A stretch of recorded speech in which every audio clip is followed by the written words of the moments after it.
Hey, awesome music people! This is Benjamin. We're working on the song "The Itsy Bitsy Spider," and the rhythm will be like this: with the key of C, with an F and a G.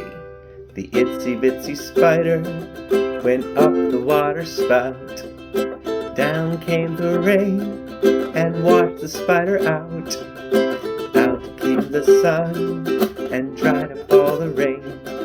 And the itsy bitsy spider went up the spout again. Let's dance! You are like that spider who tried without a doubt to reach the highest heights against that rainy spout. And every time you fall, you get back up again and try to reach your goal until the day you win. I get knocked out, but I get up again. You're never gonna get me down. I get knocked down, but I get up again. You're never gonna get me down. I get knocked down, but I get up again.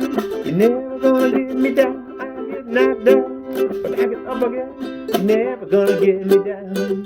Hey, get your spiders out. The itsy bitsy spider went up the water spout, etc. Just like that. You can do. I do that the dance section twice, and then one more time on the itsy bitsy spider part. And give kids the time to give the direction on how to do climbing and the movements. You can do that to start with, and have a teacher assistant next to you giving all the hand movements so that you can play the instrument. Keep up your awesomeness. Talk to you soon.